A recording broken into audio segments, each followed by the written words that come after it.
उल्लास का पर्व होली तो हम सभी लोग प्रेम पूर्वक मनाते हैं। कहीं कहीं पे झगड़ा और दंगा फसाद भी हो जाता है, लेकिन पुलिस विभाग जो होता है उसे होली मनाने का अपने परिवार, रिश्तेदार या मित्रों के साथ बिल्कुल भी अवसर नहीं मिल पाता है, क्योंकि जब तक कि होली सही तरीके से कायदे से संपन्न नहीं हो जाती है तब तक पुलिस विभाग अपनी ड्यूटी पे रहता है। छत्तीसगढ़ का एक ज़िला है कोरबा और वहाँ का थाना है कांगो। वहाँ पे सभी पुलिस विभाग जो था होली को कायदे तरीके से संपन्न कराने के बाद 9 मार्च 2023 को छत्तीसगढ़ के कोरबा जिला के कांगो थाना में पुलिस विभाग होली मिलन समारोह का कार्यक्रम रखता है, जिसमें डीजे लगा दिया जाता है, जो कि बहुत ज़बरदस्त आवाज़ नहीं थी, एक कायदे की नियमानुसार बजा करके रख दिया जाता है। और उसमें टेबल लगा दिए जाते हैं, जिस पे कहीं पे गुलाल रखा था, कहीं पे खाने पीने का सामान रखा जाता है।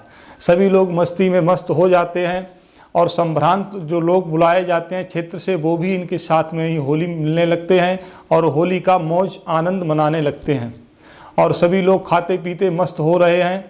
उधर जो वहाँ के थाना प्रभारी थे नवीन देवांगन, उन्होंने स्पष्ट रूप से कह दिया था कि 11 बजे के बाद कोई भी होली का कार्यक्रम नहीं होगा। 11 बजे सभी लोग अपने अपने रूम पे, और जो बाहर से आए हुए अतिथि लोग हैं, संभ्रांत परिवार के लोग हैं, वो अपने घर चले जाएं। लेकिन 11 जैसे ही बज जाते हैं तो कुछ पुलिस विभाग के लोग ये चाहते थे कि आगे समय तक भी ये होली का कार्यक्रम चलता रहे। जब ज़्यादा लोगों ने कहा तो उन्होंने 15-20 मिनट टाइम और बढ़ा दिया।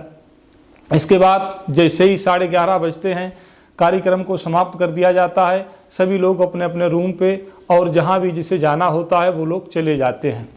इसके बाद सब लोग सो जाते हैं। अगले दिन जब सुबह होती है तो थाना प्रभारी नवीन देवांगन देखते हैं और पहरा से कहते हैं कि अभी तक एसआई नरेंद्र जो हैं नहीं आए हुए हैं, इन्होंने अपनी आमद दर्ज नहीं कराई है, आखिर क्या कारण है, जाओ उनको बुला के लाओ। तो पहरा वहाँ से जाता है और उनके कमरे की कुंडी खटखटाता है तो कुंडी जो है खुली हुई थी। जैसे ही गेट धक्का लगता है तो गेट खुल जाता है।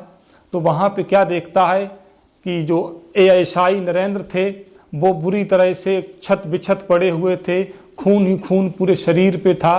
तो एकदम पहरा भागता हुआ आता है और एसओ साहब से कहता है कि सर। तो वो कहते हैं क्या हुआ, इतना क्यों हाँफ क्यों रहा है।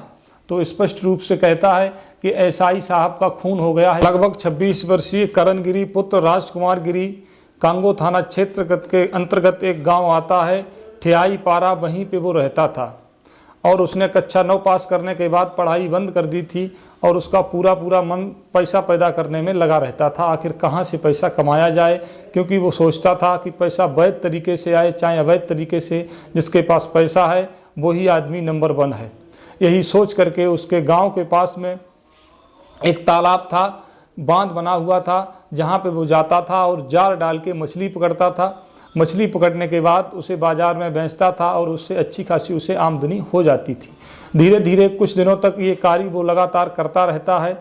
इसके बाद उसके मन में आता है कि कुछ बड़ा किया जाए जिससे ज़्यादा पैसा कमाया जा सके। ज्यों ही गर्मी का मौसम शुरू होता है तो वो अपने घर के पास में जो खाली मैदान पड़ा हुआ था उसको टाट फट्टी और बल्ली से चारों तरफ से इस तरह से ढक देता है, एक झोपड़ी नुमा बना देता है और इसके बाद वहाँ पे एक बाहर तराजू टांग देता है और कहता है, अपना प्रचार करने लगता है कि अब वह महुआ की खरीद फरोख्त का काम करेगा। कोरबा क्षेत्र जो है वन्य क्षेत्र है, वहाँ पे महुआ अधिकता में पाया जाता है। आदिवासी महिलाएं वहाँ पे जाती हैं और महुआ को बीनती हैं और महुआ को बीनने के बाद वहाँ पे लाके उसके यहाँ बेच देती हैं। इस तरह से उसने धीरे धीरे बहुत सारा महुआ इकट्ठा कर लेता है। इकट्ठा करने के बाद उसको स्टोर कर लेता है और वहाँ पे जब लोग महुआ को स्टोर कर लेते थे, इसके बाद जब उस पर महंगाई आती थी, जब ऑफ सीजन चलती थी तो उसको बेच कर अच्छा खासा पैसा कमा लेते थे। लेकिन करण गिरी उनमें से नहीं था, वो उनमें सबसे अलग था। उसके बाद उसको सोचता है कि महुआ को इस तरह से बेच कर ज़्यादा पैसा नहीं कमाया जाता है। तो वो मन में सोचता है कि अगर महुआ की हम शराब बनाकर बेचें तो हमको ज़्यादा आय होगी। करण का परिचय कुछ ऐसे लोगों से होता है जो शराब की भट्टी चलाते थे, महुआ को सड़ाकर उसकी शराब बनाकर बेचते थे। तो उन्हीं लोगों को साथ में लेकर करण जंगल में शराब की भट्टी लगा लेता है और इसके बाद शराब को बेचने लगता है, जिससे उसे बहुत ज़बरदस्त आय होती है जिसकी उसने कल्पना भी नहीं की थी। और कहते हैं कि पैसा जब भी आता है तो अपने साथ में कोई न कोई बुराई लेकर के भी आता है।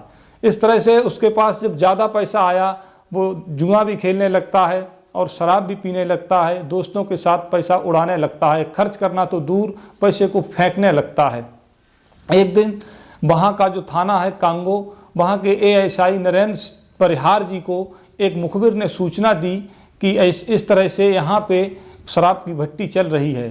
तो तुरंत ही एएसआई नरेंद्र परिहार जी वहाँ पर पहुँचते हैं मई पुलिस बल को लेकर के और ज़बरदस्त तरीके से वहाँ पे रेड डालते हैं।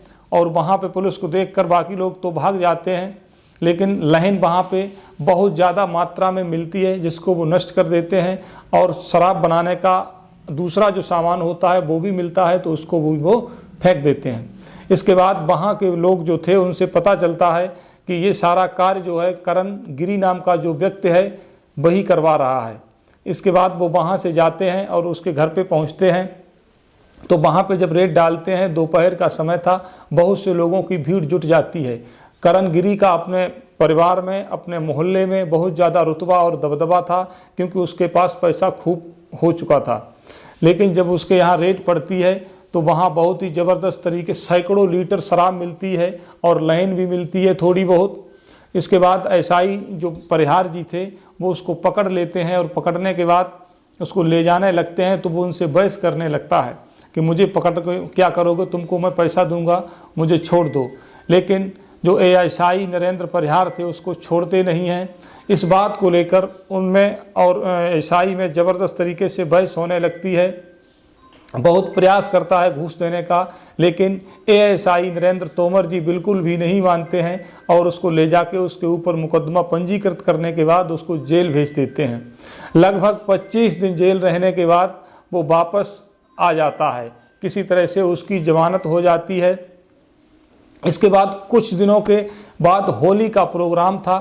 तो होली में वहाँ पे सभी लड़के हुड़दंग कर रहे थे। होली को बढ़िया तरीके से सजाया गया था ठियाईपारा गांव में, जो कि करण गिरी का गांव था। और तब तक एएसआई नरेंद्र परिहार जी वहाँ पे मय पुलिस के वहाँ पे पहुँचते हैं।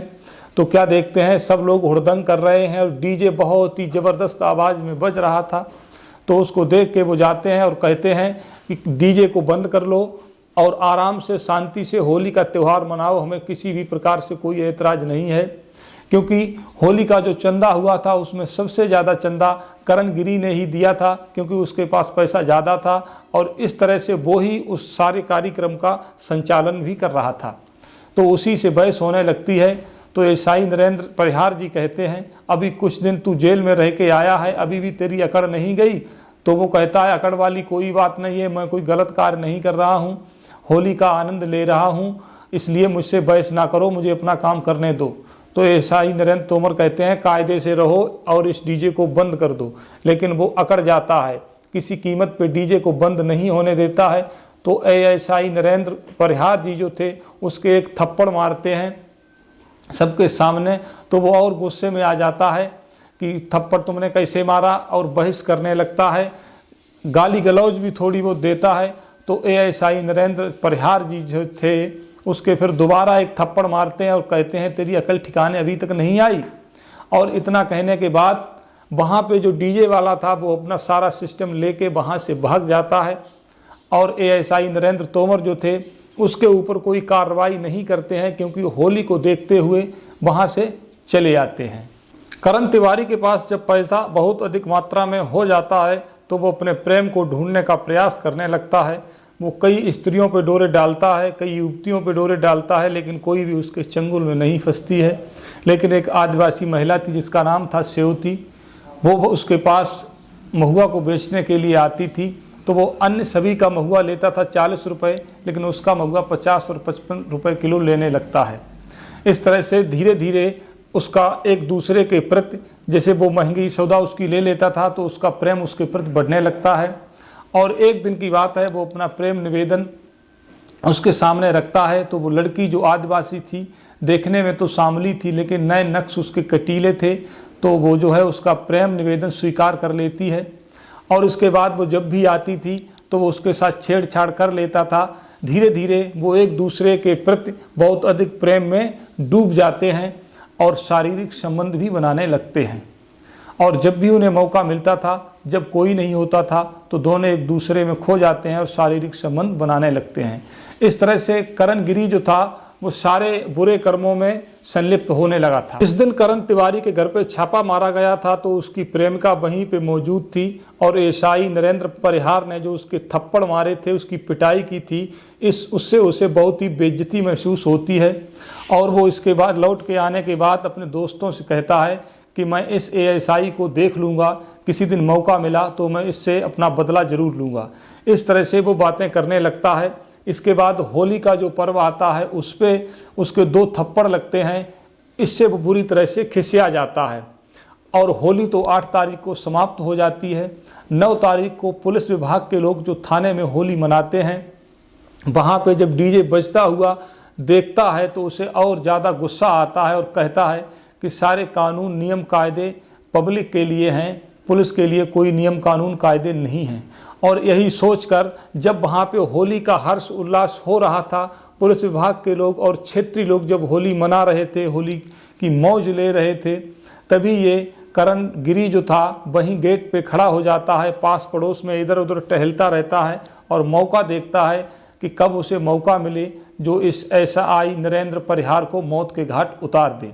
वो अपने घर से एक बहुत बड़ा गड़ासा जो कि बहुत ही पैना धारदार तेज था उसको लेके गया था और जैसे ही नरेंद्र परिहार अपने आवास में जाते हैं अपने रूम पे लेटने, इसके बाद तुरंत ये पहुंच जाता है और पहुंचने के बाद गेट खटखटाता है तो उधर से वो गेट खोलते हैं तो सीधा एकदम नरेंद्र जो एएसआई थे उनको धक्का मार देता है, उनको गिरा देता है और ताबड़तोड़ वार तब तक करता रहता है उस धारदार हथियार से जब तक कि उनके प्राण नहीं निकल जाते हैं। तो पुलिस की खोज इस तरह से पूरी होती है और उस करण गिरी को पकड़ लेती है और पकड़ के जेल भेज देती है और जो धारदार हथियार होता है उसको भी बरामद कर लेती है। और कुछ लोगों के कहने के अनुसार करण गिरी का जीजा भी इस मामले में शामिल होगा। पुलिस अपने स्तर से छानबीन करती है लेकिन कहीं से भी कोई सुराग नहीं मिलता है जिससे ये पता लगाया जा सके कि उसका जीजा भी इसमें शामिल है। इसके 1 महीने के बाद उसका जीजा कहीं रास्ते में जा रहा था मोटरसाइकिल से और उधर से एक गाड़ी आती है, गाड़ी से उसके जीजा का एक्सीडेंट होता है। तो एक्सीडेंट होने के दौरान उसका जीजा जो था वो बुरी तरह से घायल हो जाता है। उसको ले जाके अस्पताल में भर्ती कराया जाता है जहाँ पे डॉक्टर उसे मृत घोषित कर देते हैं। तो उसका जीजा इसमें शामिल था या नहीं था ये तो बात ख़त्म हो जाती है, लेकिन करण तिवारी को अपने किए की सज़ा ज़रूर मिलती है। और एएसआई नरेंद्र परिहार जो थे वो अच्छे कार्य के लिए जाने जाते थे, बेधड़क और ज़बरदस्त अच्छे ऑफिसर थे, उनको व्यर्थ में मौत मिल जाती है। मित्रों, कैसी लगी ये कहानी हमको कमेंट में बताना। अगर चैनल सब्सक्राइब ना हो तो चैनल को सब्सक्राइब जरूर कर लेना। अब मिलते हैं अगली कहानी में, तब तक के लिए नमस्कार।